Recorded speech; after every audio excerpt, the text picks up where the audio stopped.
En el programa número 61 hablamos sobre el agua, las estadísticas que sobre el tema existen y sobre el abasto de ese líquido para el consumo humano y la vida en común. Además, derivado de la presentación de un proyecto de ley sobre el mismo tema, realizamos 2 programas donde se discutió sobre la propuesta de una ley general de aguas y sus repercusiones.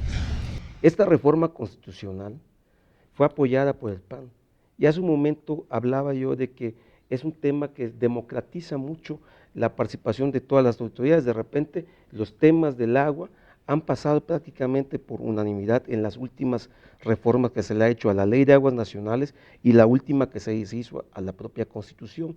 Por lo tanto, el tema para el derecho del agua de las personas es un tema mayúsculo para el Partido de Acción Nacional, porque para el Partido de Acción Nacional, que tiene un fundamento humanista, es decir, que toda decisión de gobierno tiene que girar alrededor del beneficio de las personas en general, el tema del agua no podía quedar exento de ello.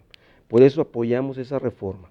En la Comisión de Recursos Hidráulicos, como secretario que pertenezco a esa comisión, que preside precisamente el PRD, como en la presidencia, se hicieron 5 foros. 5 foros donde fue en Tabasco, Sinaloa, San Luis Potosí, Michoacán y aquí en la Cámara de Diputados. ¿Quiénes fueron? Fueron intelectuales, fueron universidades, fueron las gentes de los sistemas de riego, fueron, en fin, de todos los tipos de gentes que podíamos o se nos venían sugiriendo, fueron invitados a estos foros. Ahí están los videos, ahí están las muestras. Sí hubo un trabajo previo a ello para poder buscar a dónde queremos. Malamente se dice que fue una iniciativa que envió el presidente. Se miente. No la envió el presidente, fueron los 3 presidentes de comisiones de la comisión, donde fue del PAN, del PRD y del PRI. Entonces, mentira. Mentiras a medias no se vale. Mentiras con verdades, sí. Ahí es aquí lo único que sí les puedo afirmar es de que el presidente no envió, ni el presidente hizo esa iniciativa. Se hizo a través de los que signaron esa iniciativa que el presidente no le envió. En este año 2015, México vivió un proceso muy importante y además fundamental para la Cámara de los Diputados, que fue la elección de los nuevos diputados. Las elecciones intermedias, como se les llama, son, entre otras cosas, para renovar la representación nacional en la Cámara de Diputados. Y así fueron elegidos quienes vendrán aquí a partir de la segunda quincena de agosto para instalar la 63ª legislatura que comienza a trabajar el 1 de septiembre. Además de ser un hecho de mucha importancia para la representación democrática, también es pertinente destacar que fueron las primeras elecciones organizadas y sancionadas por el Instituto Nacional Electoral, cuya transformación se dio durante la 62ª legislatura. La invitación al INE a que retome el camino para que realmente sancione a quienes empezaron la campaña desde hace más de un año y ponga las cartas sobre la mesa y no se quede solamente callado, que actúe. Y por otra parte, pedirle al gobierno federal que deje de repartir ya los programas federales, porque están haciendo censo con ellos y obviamente tiene que ver mucho con la inclinación hacia el voto. Por eso es muy importante que estos programas sociales tengan su fecha límite. Estoy totalmente convencido que las próximas elecciones serán complicadas por varios factores. Primero, por lo que ya se comentó de las nuevas atribuciones del INE, la nueva normatividad, la inexperiencia de algunos funcionarios, que al final puede rebasar al INE en las próximas elecciones. Segundo, por el tremendo descontento que existe entre la población en general respecto a lo que nos está sucediendo, que puede generar un gran abstencionismo. Y me parece que entendiendo que la democracia es el mejor sistema político, nuestra obligación es perfeccionarla. ¿Cómo lo debemos hacer? Número uno, insisto en esta mesa, nuestra democracia es demasiado cara. Otro tema muy importante que, si bien aún no culmina en su proceso legislativo, es trascendental para la población de la Ciudad de México, fue la reforma política del Distrito Federal. Y dada su importancia aquí desde el Congreso, invitamos a los diputados Margarita Saldaña, Carlos Reyes Gámez y Gerardo Hernández Tapia a que nos explicaran en qué consistía esta reforma, que ahora está prácticamente paralizada, y cuál era su opinión al respecto. A mí me gustaría centrarme en qué esperamos los que vivimos en el Distrito Federal y los que militamos especialmente en un partido político y formamos parte de la vida política del Distrito Federal. Nosotros, como siempre lo ha sostenido el Partido de Acción Nacional, hemos buscado la posibilidad y hemos propuesto de que se haga la reforma política del Distrito Federal en donde se contemple al Distrito Federal como el Estado 32, no como un Estado administrativo, sino como el Estado 32, que se llame como se ha estado manifestando el Estado de la Ciudad de México, y en donde podamos tener en el Poder Ejecutivo un gobernador, en el Poder Legislativo un Congreso Legislativo, no una Asamblea Legislativa como hoy existe, y principalmente también hemos pugnado mucho, y con esto para nosotros se completaría la reforma política del Distrito Federal, la autonomía de las delegaciones, cambiándolas de delegaciones a municipios, alcaldías, en donde estas delegaciones tengan, como lo tienen todos los municipios de cualquier estado de la República, de cualquier parte del país, autonomía administrativa, autonomía administrativa, personal, jurídica y patrimonio propio. Con esta reforma lo que se pretende es actualizar el marco legal que permita que quienes aquí habitan gocen de un régimen que le dé desarrollo a la Ciudad de México. Esa es la pretensión que hay detrás de la reforma política. Yo personalmente creo que es una reforma anacrónica, porque la tendencia mundial, y México no es la excepción, es a constituir zonas metropolizadas. Y entonces, mientras el mundo está resolviendo sus problemas de ciudad, de habitabilidad, de movilidad, de seguridad, de salud, de educación, con figuras que tienen que ver con órdenes metropolitanos, es decir, el reconocimiento a la convivencia de distintas autoridades en torno a altas concentraciones poblacionales.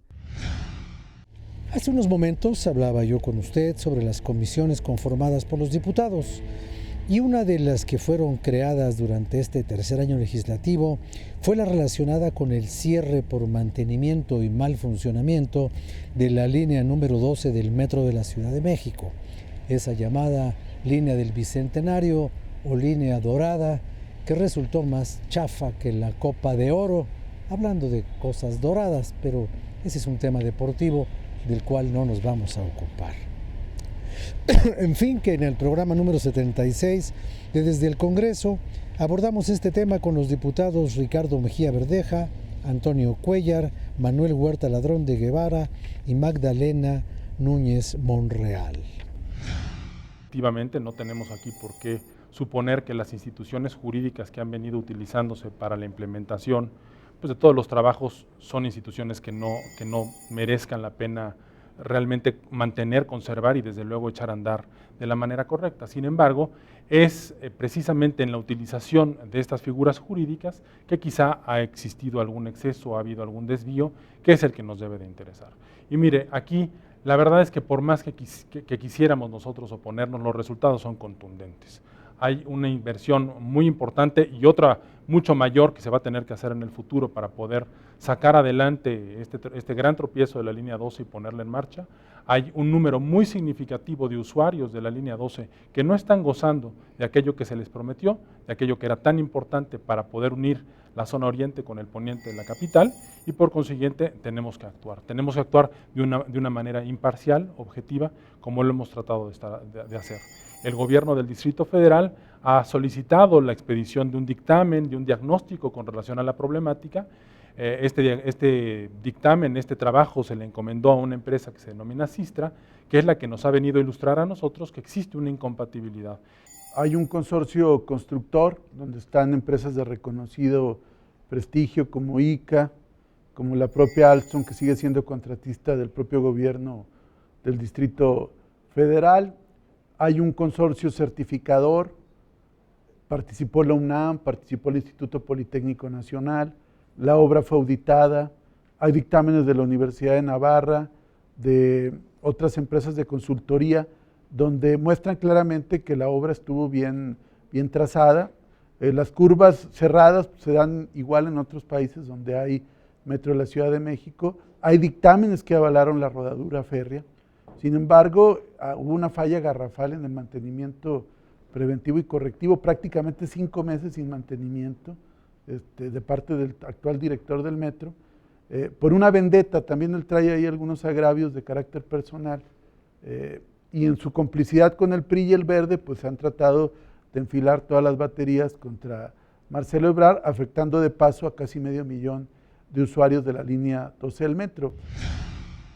El acontecer de la vida cotidiana en México es muy diverso y siempre hay sucesos que lastiman y vulneran a la sociedad, ya sean crisis económicas, actos violentos o algún hecho delictivo. Entre ellos puede haber fraudes millonarios, como fue el caso de las personas defraudadas por una compañía de estas mágicas llamada FICREA.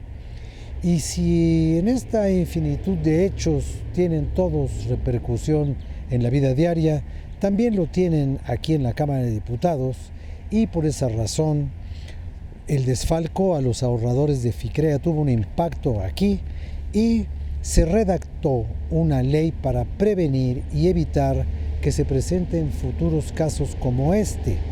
Y desde el Congreso, para esa finalidad analítica de cómo se pueden evitar estos fraudes que a veces ocurren frente a la nariz de la Comisión Nacional Bancaria y de Seguros, bueno, pues nosotros hablamos con los diputados David Pérez Tejada, Salvador Romero Valencia, María San Juana Cerda Franco y Fernando Belaunzarán, quienes nos compartieron sus puntos de vista sobre esta delicada situación.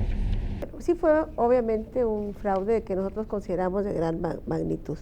FICREA, una SOFIPO, una sociedad financiera popular, que obviamente tiene por objeto captar el ahorro de algunas personas, pero se invirtió, obviamente, todo se invierte y es creado un fraude donde se afecta a 6.883 ahorradores. ¿Y un tribunal? Y bueno, el Tribunal de Justicia lo que pasa es que ahí, ¿no? quienes invirtieron ahí no son nada más pequeños ahorradores. A lo largo de este proceso en el que tuve acompañamiento, tuvimos el acompañamiento de los dos compañeros diputados en un grupo de trabajo, no solamente ahorraron personas físicas, sino invirtieron personas morales con cantidades superiores a lo que nosotros pudiéramos pensar que pudiéramos tener ahorrando 1 millón de pesos, ¿no? Estos ahorraron 112 millones, 90 millones, 60 millones, son los grandes inversionistas. Pero los que más nos afecta a nosotros, los que más consideramos tendríamos que resolver ese problema, es el 80% de esos ahorradores que pudieron ahorrar o invertir hasta 1 millón de pesos. Lo que se busca es que las personas que no tienen posibilidad de acceder a la banca comercial pudieran tener también un lugar para poder ahorrar y recibir crédito, ¿no? Ese es el objetivo. Llegar a las personas de más escasos recursos y en los lugares más recónditos para también. En el caso de FICREA hubo una anomalía y efectivamente llegaron a haber ahorradores tan fuertes, había una especie de perversión de lo que es el ahorro popular, ¿no? Eso es verdad, pero la intención de las SOFIPOS y SOFINCOS, etcétera, es darles alternativas a la gente de escasos recursos para tener ahorro y tener crédito también. Ese es el objetivo. ¿Y cuál debería ser nuestro objetivo? Y que debemos cumplir. Que las personas que ahí guarden su dinero o pidan créditos tengan las mismas garantías para no perderlo que las que van a la banca comercial. Porque lo que pasa aquí en el caso de FICREA, bueno, también por el peso de los ahorradores y porque estaba muy centralizado, se hizo un escándalo nacional.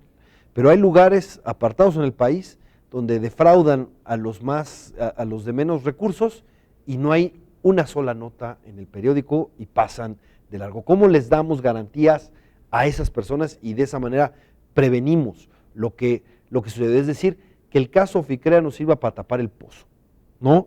De muchos fraudes que suceden porque no hay garantías para los ahorradores, insisto, de clases más desprotegidas. Para eso es el ahorro popular. Si a usted no le molesta, vamos a hacer una pequeña pausa, no nos vamos a tardar, regresamos de inmediato.